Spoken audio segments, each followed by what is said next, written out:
France nearly got completely humiliated by Paraguay. And Mbappé lost his mind after the match in the most entertaining post-game interview of the tournament. Messi just broke a record that Pelé held for over 60 years.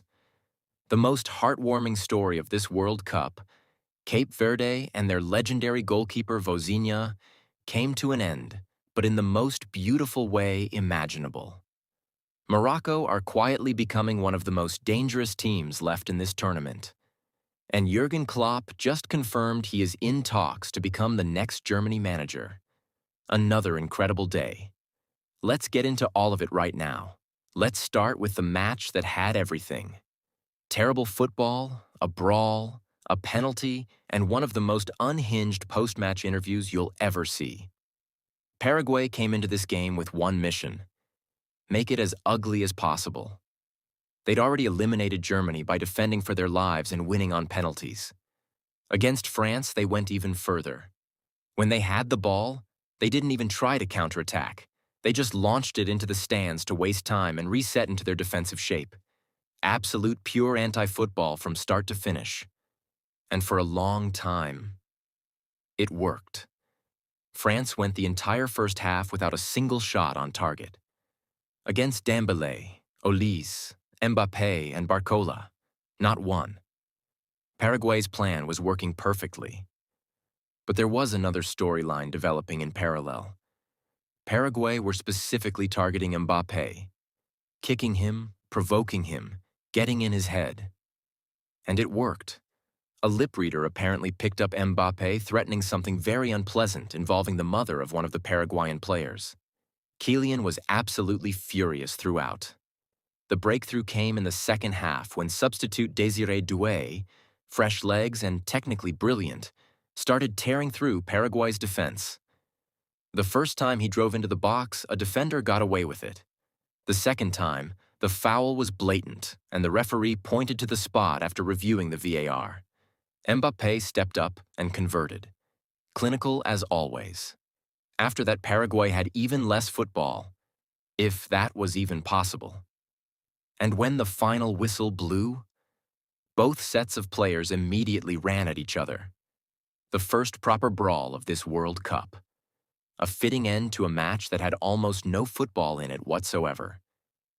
And then came Mbappé's interview. In the most unfiltered post-match press conference of the tournament, Kylian said, "If they don't tell us to go to hell, we'll tell them to go to hell. They didn't want to play football, and we showed them we can play in the dirt too, and we were better.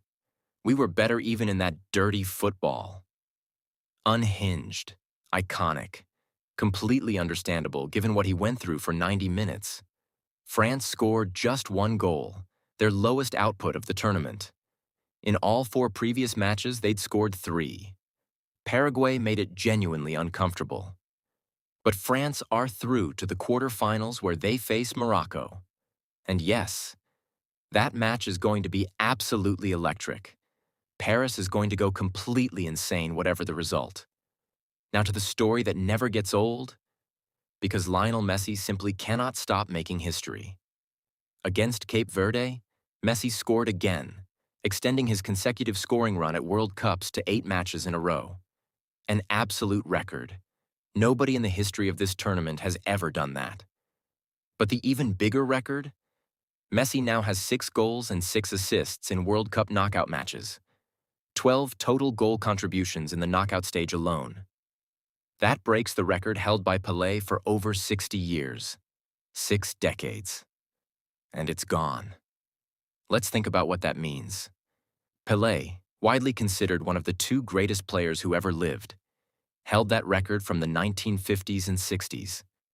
Messi just walked past it at the age of 37 and made it look routine. Argentina next face Egypt in the quarterfinals. Egypt have been solid throughout this tournament and are still unbeaten. Leandro Paredes gave them full respect. This is the highest level of world football, and every team here has quality and physical intensity.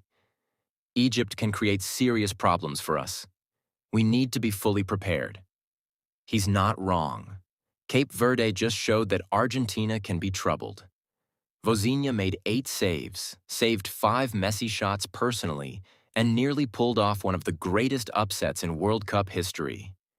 Egypt will have watched that match very carefully. Don't sleep on this quarterfinal. And now, the story that I think touched more people at this World Cup than any other. Cape Verde are out. Their fairy tale run is over. But the way it ended, and what happened after the final whistle, is something this tournament will remember forever. Vozinha made 8 saves against Argentina, 5 of them against Messi personally. He denied the greatest player alive again and again and again. Without him, Cape Verde wouldn't have lasted nearly 2 hours in a genuine contest against Argentina. Without him, we wouldn't have had one of the most extraordinary matches in recent World Cup history. And Messi knew it. After the final whistle, Messi walked straight to Vozinha. Before the goalkeeper could say a single word, Messi hugged him and said, "Brilliant work. You are a magnificent goalkeeper. Your people should be proud of you." Vozinha described the moment. "I went to Leo Messi after the match, but before I could say anything, he hugged me and told me I was a great goalkeeper and that my people should be proud." To hear those words from Leo, it was something unimaginable. Think about that. The greatest player in the history of football sought out a 40-year-old goalkeeper worth €50,000 on Transfermarkt, from a nation of 153,000 people, and told him his people should be proud. But the story gets even better. When the final whistle blew and Cape Verde's devastated players fell to the ground in tears, Vozinha was the first one moving. He ran to every single player, pulled them off the ground, and reminded them of what they'd achieved. Because there's no reason to cry. Cape Verde drew with Spain, held the world champions to extra time, and nearly knocked out Argentina on their debut at a World Cup. And Vozinha himself? Remember, before this tournament, he had 50,000 Instagram followers and a Transfermarkt value of €50,000. He ends this tournament with tens of millions of followers and the personal approval of Lionel Messi. A 40-year-old goalkeeper nicknamed Grandma just became one of the most beloved figures in World Cup history. Their story will be told for decades. It deserves to be. Now let's talk about a team that is starting to look genuinely scary. Morocco. The match against Canada was not a classic. The first half was genuinely awful. 6 yellow cards shown by English referee Michael Oliver, and according to Opta, it became the first match in World Cup history where more cards were shown than shots taken in a single half. Think about that. Morocco were passive and disorganized in the first half. Canada looked the better side. But the second half was a completely different story. Morocco came alive and started attacking with real purpose. Azzedine Ounahi opened the scoring with a brilliant strike from outside the box after a clever free kick routine. After that, it was one-way traffic. Canada never found a genuine response. Some pressure, some moments, but nothing truly threatening.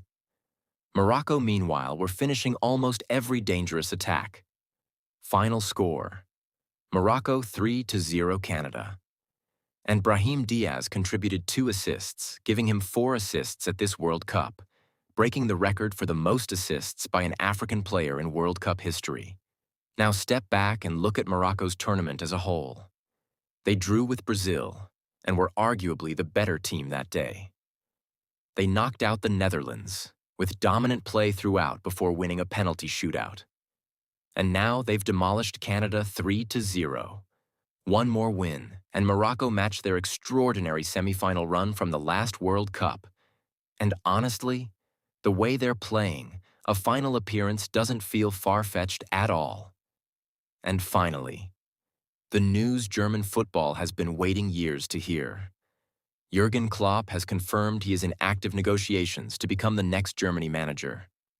After Nagelsmann's departure, which reportedly involved the federation essentially forcing him to resign rather than a voluntary decision on his part, Germany moved immediately.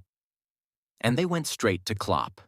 Klopp has been working as global head of soccer at Red Bull for the past 2 years, and has said publicly on multiple occasions that the only job that could bring him back to management would be a national team role.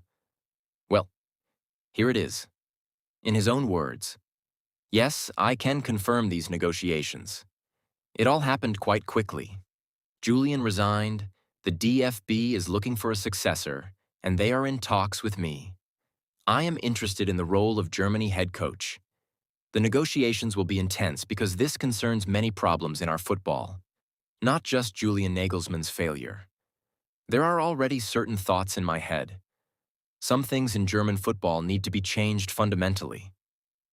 That last sentence is the most important one. Klopp isn't walking in to simply coach matches. He wants to change German football from the ground up. That ambition, that vision, is exactly what Germany need right now after years of underperformance at major tournaments. The federation wants him. He's interested. His current employer won't stand in his way. The announcement feels like a formality at this point. Can Klopp fix German football? Can he succeed where Flick and Nagelsmann couldn't? Given that jaw of his, I wouldn't bet against him. That's everything for World Cup Day. Thank you for watching and subscribe.